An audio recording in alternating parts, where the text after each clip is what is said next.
Hello students, welcome to Sai India classes. और आज हम सेकेंड वीडियो रिकॉर्ड कर रहे हैं of chapter 8 cell of class 8।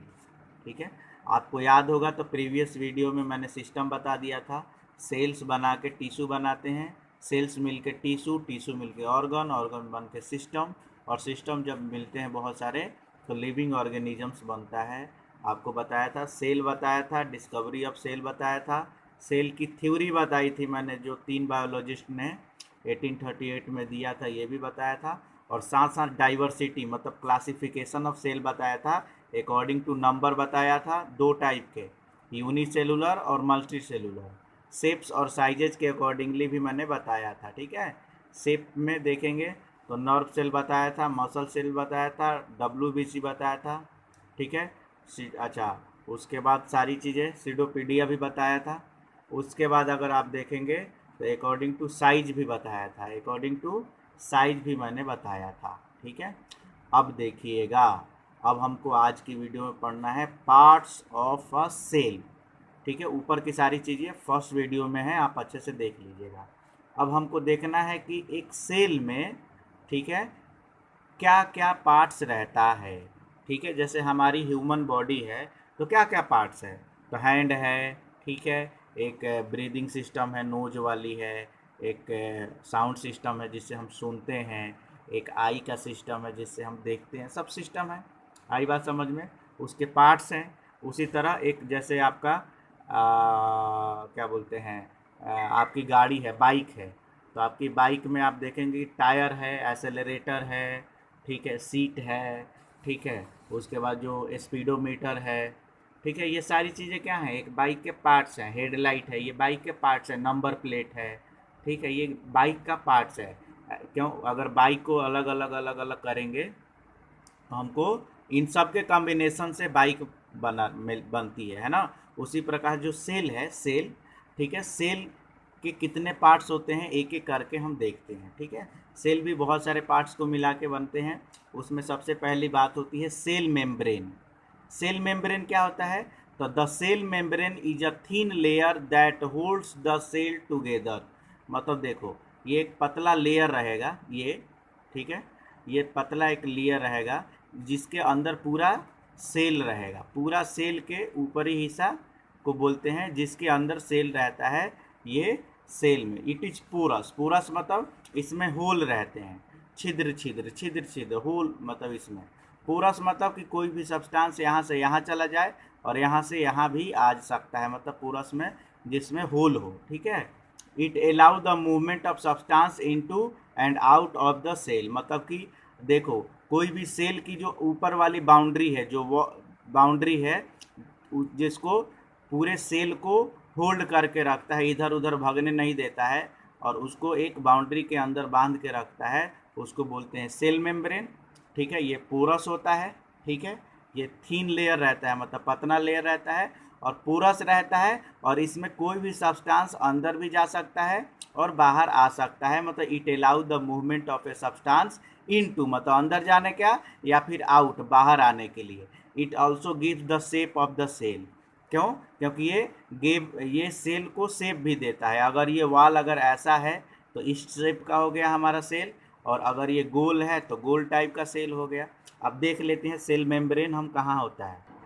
तो जैसा ये डायग्राम देख रहे हैं ना, एक सेल है, ये एनिमल सेल है, ठीक है। 2 टाइप के हमको पढ़ना है सेल, एक प्लांट का सेल और एक एनिमल का। मतलब एनिमल में तो हम लोग का टाइप का सेल, ठीक है, तो हम लोग एनिमिलिया में आ जाएंगे। तो ये जो है ना, ये सेल की जो ये ब्लू कलर वाली लाइन दिख रही है, ये वाली लाइन, ये जिसको मैंने अभी रेड कर दिया, ये पूरी लाइन जो है, ये पूरी लाइन, ठीक है, ये क्या है, सेल मेम्ब्रेन है। क्या है, cell membrane. I hope you understand.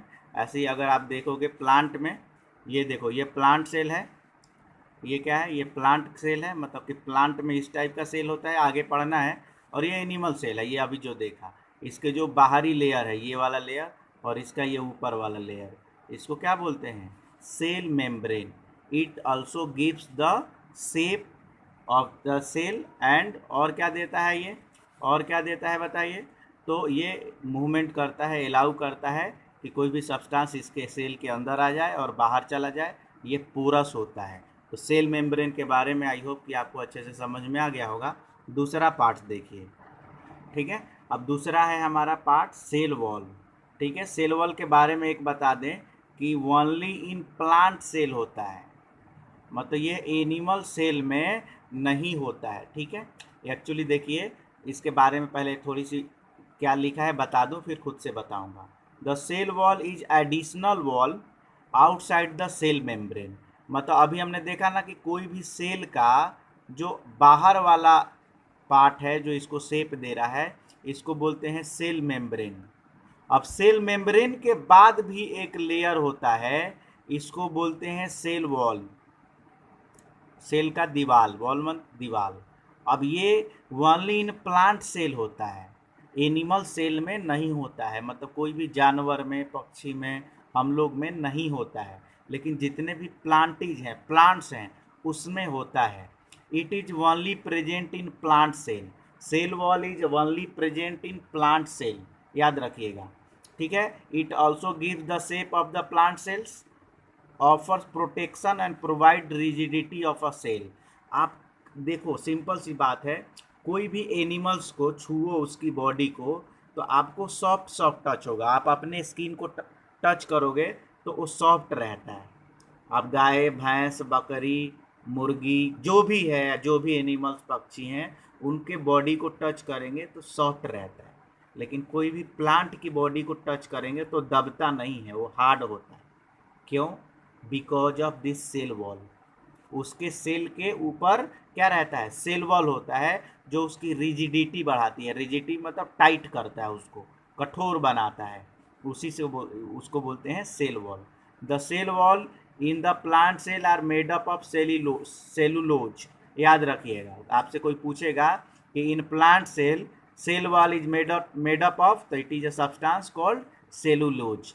Cell wall किस चीज़ से बना रहता है? सेलुलोज से, ठीक है। अब देखिए, अब यहाँ पे हम आ गए, ये तो एनिमल सेल है और ये प्लांट सेल है, मतलब इसमें तो होगा नहीं सेल वॉल। लेकिन ये सेल मेम्ब्रेन जो है ना, देखोगा इसमें दो लाइन है। इसमें आप ध्यान से देखेंगे तो इसमें एक लाइन है और इसमें दो लाइन है। तो अंदर वाली जो लाइन है वो सेल मेम्ब्रेन है, जो ऊपर हमने पढ़ा। ये देखो, ये एरो है एक्चुअली, और इसको जूम करेंगे अपन, और अगर इसको जूम करने की कोशिश करते हैं तो ये दो लाइन्स है, एक नीचे वाली और एक ऊपर वाली। तो ऊपर वाली लाइन जो है वो है सेल वॉल, ठीक है। और जो अंदर वाली है, ये अंदर वाली, ये यहाँ अंदर दिया है, इसको बोलते हैं cell membrane. I hope you understand, ठीक है। तो ये कहानी रहती है। सेल वॉल भी समझ में आ गया, ठीक है। तो पहले बाहर से अपन अंदर जा रहे हैं। सबसे ऊपर क्या रहेगा इसमें? तो सेल वॉल, उसके अंदर सेल मेम्ब्रेन, और यहाँ डायरेक्ट सेल मेम्ब्रेन से ही शुरू होता है, क्योंकि इसमें एक ही लेयर है। इसमें देख रहे हैं दो लेयर्स हैं, ये दो लाइनिंग है। तो अंदर वाली सेल मेम्ब्रेन होगा और बाहर वाली सेल वॉल, और cell wall only present in this cell, not in this cell. आगे बढ़ते हैं, ठीक है। तो सेल मेम्ब्रेन हो गया, सेल वॉल हो गया। अब तीसरा हम देखते हैं साइटोप्लाज्म। साइटोप्लाज्म में क्या होता है?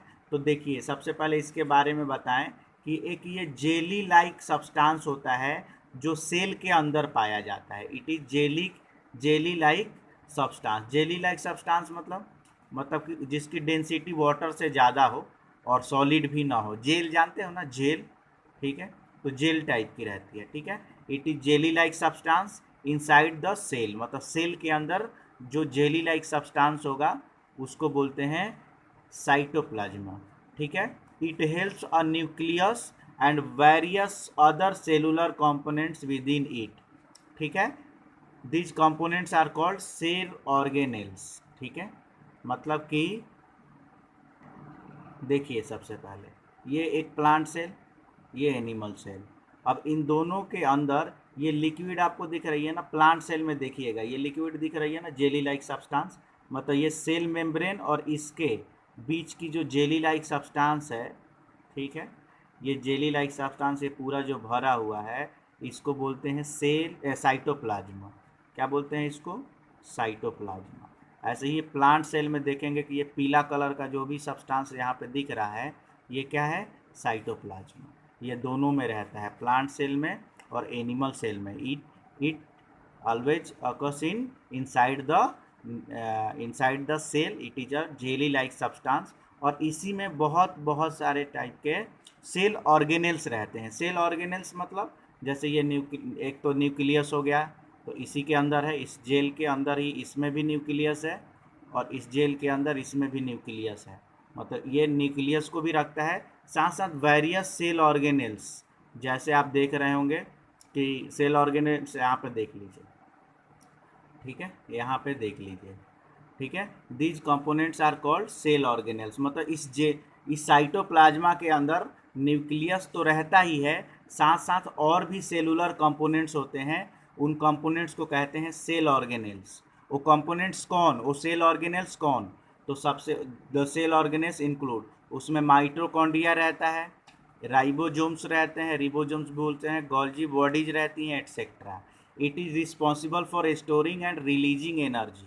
मतलब ये जितने भी सेल ऑर्गेनेल्स हैं ये क्या करते हैं, एनर्जी को स्टोर करते हैं. मतलब हम जब कोई भी खाना खाते हैं तो जो एनर्जी खाना से बनती है वो इन्हीं के अंदर स्टोर होती है.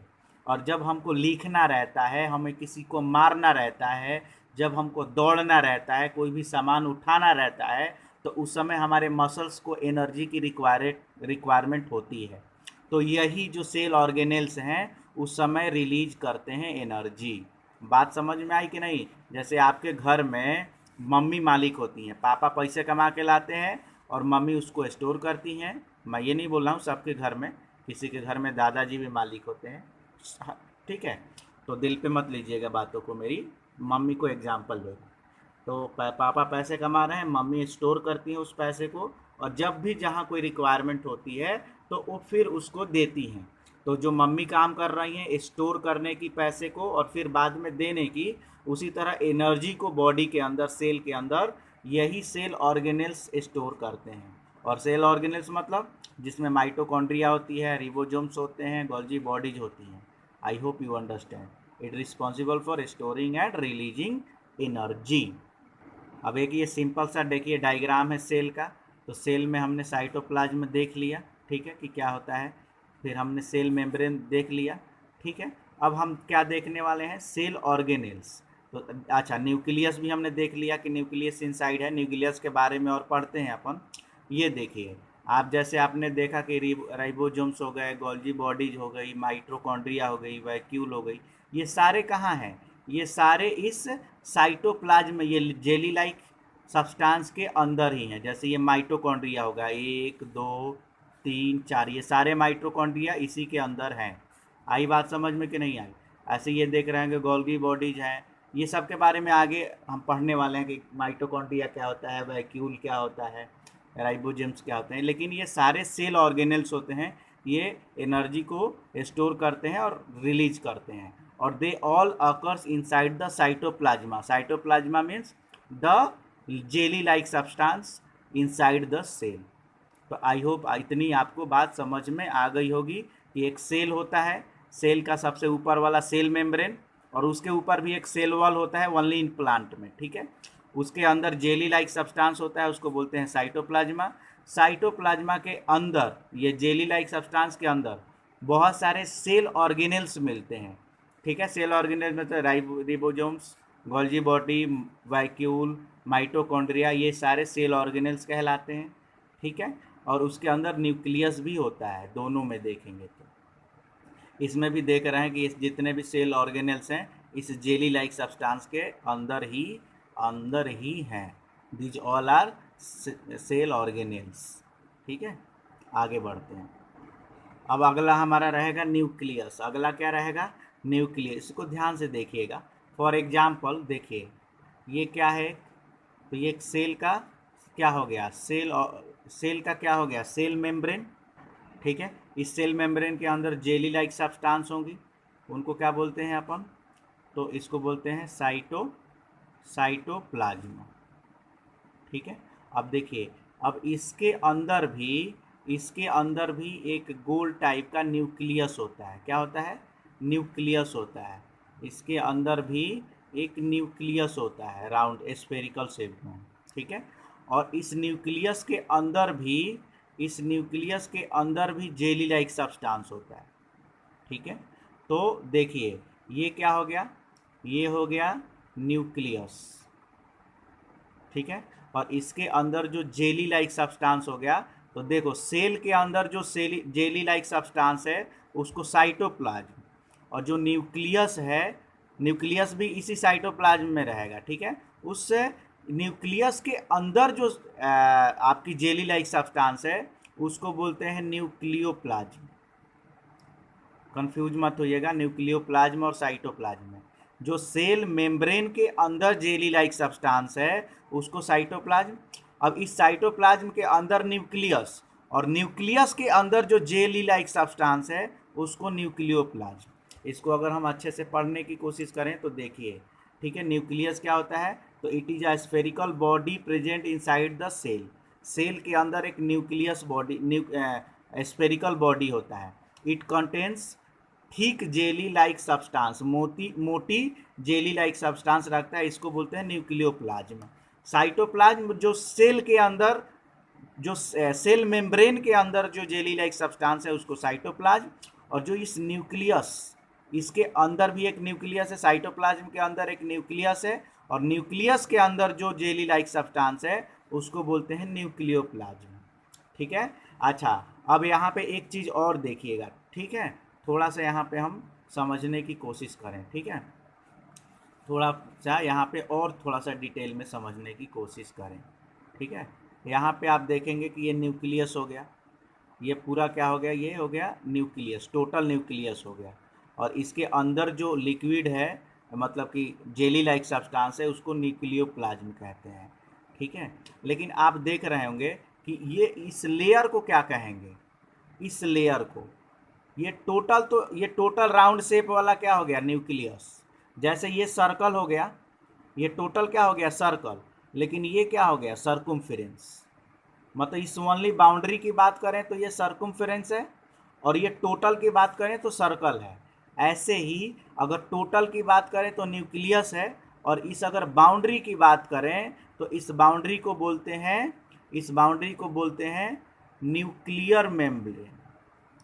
न्यूक्लियर मेम्ब्रेन याद रखिएगा, जैसे सेल होता है ना राउंड, तो सेल का ऊपरी पार्ट को सेल मेम्ब्रेन, ऐसे ही ये भी राउंड होता है, तो इसके ऊपरी पार्ट को न्यूक्लियर मेम्ब्रेन।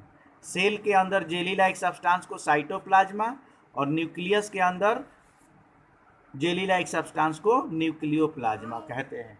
ठीक है, ठीक है, और ये जो न्यूक्लियर मेम्ब्रेन है, जो ये न्यूक्लियर मेम्ब्रेन क्या करता है, तो रेस्ट सेल से इसको, इससे न्यूक्लियस को क्या करता है, मतलब कि सेपरेट करता है। देखिएगा, ठीक है, the nucleus is separated from the rest of cell by nuclear membrane. मतलब यही जो ग्रीन वाला लेयर है, इससे ये ग्रीन वाला लेयर है, वो सेल से इसको सेपरेट करता है। आई होप यू अंडरस्टैंड। ठीक है, ये कैसा होता है, तो ये पोरस होता है, ये भी पोरस है, मतलब इसके अंदर भी जैसे सेल मेम्ब्रेन के अंदर सब्सटेंसेज आ जा सकते हैं ना, ऐसे ही ये न्यूक्लियर मेम्ब्रेन के अंदर भी ये भी पोरस है, ये इसमें भी होल रहते हैं, इसमें भी सब्सटेंसेज इन और आउट हो सकते हैं। ठीक है, तो it is porous and allow the movement of substances between cytoplasm. Cytoplasm मतलब ये जेली लाइक सब्सटेंसेज, और फिर क्या कह सकते हैं, न्यूक्लियस, मतलब न्यूक्लियस और साइटोप्लाज्मा के अंदर सब्सटेंसेज आ जा सकते हैं। The nucleus has a thread like network called chromatin. Nucleus के पास एक थ्रेड लाइक नेटवर्क होता है, उसको क्रोमेटिन कहते हैं। तो आपसे कोई भी पूछेगा कि व्हाट इज क्रोमेटिन, तो कहोगे कि nucleus has a thread like network which is called chromatin. थोड़ा सा ये लंबा वीडियो है, लेकिन यहीं पे पूरा सेल चैप्टर टिका हुआ है, इसीलिए आप देखिए इसको। ठीक है, ये आपका पूरा ये क्या हो गया, सेल मेम्ब्रेन हो गया। ये क्या, इसके अंदर जो भी जेली लाइक सब्सटेंस है, साइटोप्लाज्मा हो गया। इस साइटोप्लाज्मा के अंदर बहुत सारे सेल ऑर्गेनेल्स रहते हैं, जैसे राइबोसोम्स, गोल्गी बॉडीज। ठीक है, उसके बाद माइटोकॉन्ड्रिया, वैक्यूल, इसकी बात बाद में करेंगे। सबसे पहले यहाँ पे हम न्यूक्लियस की बात करते हैं। इस सेल साइटोप्लाज्मा के अंदर एक न्यूक्लियस होता है, ये पूरा क्या हो गया, ये टोटल क्या हो गया, न्यूक्लियस। ठीक है, और न्यूक्लियस, उसके बाद ये क्या हो गया, ये जो न्यूक्लियस को जो बाउंड्री कर रहा है उसको क्या बोलेंगे, न्यूक्लियर मेम्ब्रेन। आई बात में समझ में। और इसके अंदर जो ये जेली लाइक सब्सटेंस भरा है उसको बोलेंगे न्यूक्लियोप्लाज्मा। जैसे सेल मेम्ब्रेन के अंदर जो जेली लाइक सब्सटेंस है उसको साइटोप्लाज्मा, और न्यूक्लियस के अंदर जो जेली लाइक सब्सटेंस है उसको बोलेंगे न्यूक्लियोप्लाज्मा। ठीक है, और आगे बढ़ते हैं। ठीक है, क्रोमेटिन क्या होता है, तो न्यूक्लियस के अंदर एक थ्रेड लाइक नेटवर्क होता है, उसको क्रोमेटिन कहते हैं। ऐसे ही आपसे पूछेगा लोग कि क्रोमोजोम्स किसे कहते हैं, तो chromatin organizes into rod like structure when cell wall is to has to divide, this rod like structure are called chromosomes. मतलब देखिए क्या होता है कि पहले तो न्यूक्लियस के अंदर क्या होता है, क्रोमेटिन, लेकिन मैंने आपसे बताया था कि new cells are arise from old cells, मतलब कि सेल धीरे धीरे बढ़ता है और उसमें से एक नया सेल निकलता है, तो उसको बोलते हैं सेल डिवाइड। जैसे यहाँ पे देखिएगा एक सेल है, ठीक है, छोटा सा सेल है, ये बढ़ता गया, बढ़ेगा, इसमें एक पार्ट आएगा, ये पार्ट धीरे धीरे बड़ा होगा और फिर उसके बाद ये क्या होगा, ये अलग दो दो सेल्स हो जाएंगे, एक ये, मतलब आपस में टूटता है। ऐसे ही सेल डेवलप होते हैं। आई बात समझ में। तो जब भी सेल को डिवाइड होना होता है तो क्रोमेटिन को क्या करता है, क्रोमेटिन ऑर्गेनाइज करता है अपने आप को रॉड लाइक स्ट्रक्चर में जब सेल डिवाइड होना है। ठीक है, और इस रॉड लाइक स्ट्रक्चर को क्रोमोजोम्स बोलते हैं। ठीक है, अब एक बात हो गई डीएनए। डीएनए क्या होता है, कहते हैं ना डीएनए टेस्ट होगा, मतलब कि ये जैसे पिता से पुत्र में आता है। ठीक है, इसका फुल फॉर्म होता है क्या, ठीक है, तो द क्रोमोजोम्स कंटेन्स, इसी क्रोमोजोम्स के अंदर डीएनए रहता है, इसको बोलते हैं डिऑक्सी राइबोन्यूक्लिक एसिड। ठीक है, it forms of heredity material into most, heredity मतलब वन पेरेंट से, मतलब एक जनरेशन से दूसरे जनरेशन में पेरेंट से हमारे अंदर आता है। ठीक है, a small spherical body inside present inside the nucleus is called nucleolus. ठीक है, मतलब न्यूक्लियस के अंदर भी एक राउंड से बॉडी रहती है, ये न्यूक्लियस है ना, तो इस न्यूक्लियस के अंदर भी देख रहे होंगे, इस न्यूक्लियस के अंदर भी एक राउंड शेप टाइप है, इसको बोलते हैं न्यूक्लियोलस। ठीक है, तो आई होप कि ये सारी चीज़ें मैंने बता दिया है। नेक्स्ट वीडियो में ये सब भी पढ़ेंगे, माइटोकॉन्ड्रिया, राइबोसोम्स, इसके बारे में भी पढ़ेंगे। अभी आप सेल वॉल क्या होता है, सेल मेम्ब्रेन क्या होता है, इसके बारे में, और फिर उसके बाद सेल वॉल, सेल मेम्ब्रेन, ठीक है, उसके बाद आप न्यूक्लियस क्या होता है, साइटोप्लाज्मा क्या होता है, ठीक है, ये सारे, और डीएनए क्या होता है, क्रोमेटिन, क्रोमोजोम्स और न्यूक्लियोलस, ये क्या होता है, इसके बारे में अच्छे से पढ़िएगा। ठीक है, ये लेंदी वीडियो हो गया, क्यों हुआ, क्योंकि थोड़ा सा ये इम्पॉर्टेंट है। यहाँ के बाद आपको पूरा चैप्टर ईजी लगेगा, इतनी चीज़ें समझ लीजिएगा। Thank you so much.